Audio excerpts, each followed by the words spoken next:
These 6 players are set up to break fantasy football in 2025. You guys love knowing which running backs to be taking, running back sleepers, running backs to avoid. I don't know. Listen, to be honest, there's a big tier drop off at running back after pick 90 this year of Brian Robinson Jr. So I don't blame you. Taking running backs and taking the right running backs is going to be important. 6 guys poised to crush expectations, win you your league, get you the trophy. There it is in 2025. Let's hop into day number 1. Here we are looking at the consensus expert rankings for free on flockfantasy.com. Go check it out as well. Mason Dodd, the GOAT. Flock Fantasy. Nice enough to let us use it. Check it out. Name number 1, Chase Brown. Now, Chase Brown is going to be a very, very good running back for 2025 redraft. Why? What's that? Ring, ring. Zach Moss, you're gone, buddy. You're cut. You're fired. You're fired. You're gone. So Zach Moss is out. They bring in Taj Brooks.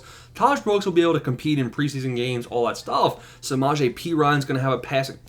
Man, the Bengals front office has come out. They've said Chase Brown will be the workhorse. Chase Brown will do amazing things this season. I believe him. Chase Brown's ADP on ESPN right now is 32. 32nd in the rankings. He's currently the running back, running back 12. The running back 12, and if we take a look at what Chase Brown did last season, he finished as the RB14, but keep in mind, the second half of the year, he was a lot better than he was in the first half. Let's go to the running back comparison tool. Let's go take a look at Chase Brown. What did Chase Brown do in the first half of the season versus the second half? All right, weeks 1 to 8. Chase Brown was garbage. He was the running back 30. Actually, it's not even that bad, to be honest. 11 points per game, but obviously he gets much better. Second half of the season, weeks 9 to 18. RB30, now he's RB4. 20.6.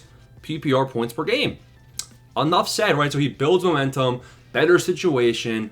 The offense is still going to be just as good. The defense is going to be just as bad. This is going to be the offense that has to score a lot of points. Receiving usage, 38 receiving yards per game. Chase Brown is set up to crush expectations. RB12, I'm taking him. To be honest, I'm taking Chase Brown like he's at ADP 32. Bump it up. I'm taking Chase Brown like ADP 19, ADP 20, especially after that Zach Moss news, man. This team is heavily invested in him. They're going to be giving him a lot of touches, if not all the touches in the backfield this year. RB number 2 is Chuba Hubbard.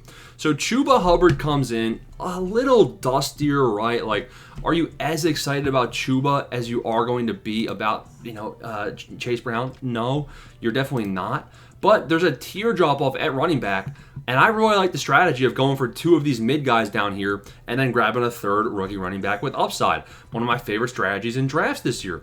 Chuba Hubbard comes in. Experts have him ranked at 51. On ESPN, he's going higher. ESPN, his ADP is 41, where running backs are bumped up draft boards. Listen, in 2024, he averaged 16 PPR points per game. He was the RB13. Now, where does ESPN have him ranked in terms of his ADP? He goes off the board as RB16. The Panthers' offense got better. Bryce Young, he couldn't be much worse. He played good at the second half of the year last year.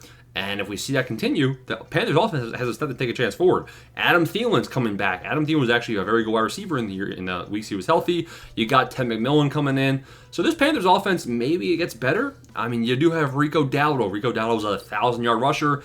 I'm a little concerned about the competition there, but they only pay Rico Dowdle $2 million. Backup money. So Chuba Hubbard, it is going to be his backfield. And you have the receiving usage as well, where Chuba Hubbard is average. He did average 3.6 targets per game, the most of his career. And Rico Dowdle is not exactly a receiving running back. So this should be Chuba Hubbard's backfield. Let's hope ETN has a bad preseason, though, because honestly, it's a bit scary. But Chuba Hubbard should still have 70% or more of the snaps. So I like the volume, and I like the current draft position.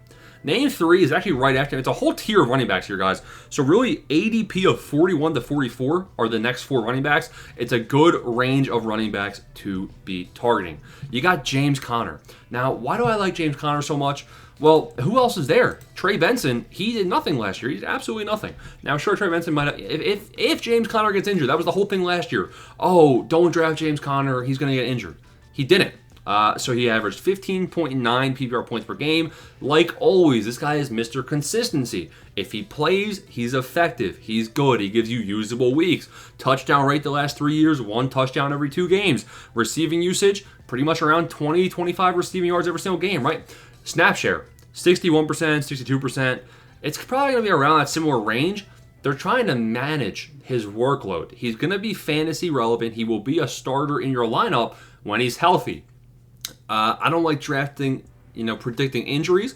There's a couple exceptions. McCaffrey's a big exception.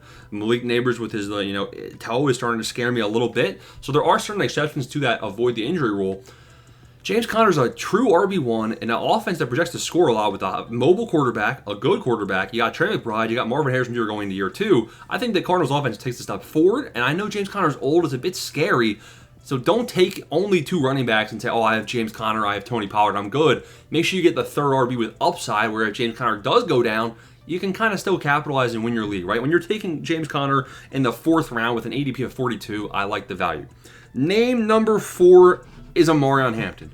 Amarion Hampton is skyrocketing up draft boards, though. You got Mr. Cyclops, Najee Harris.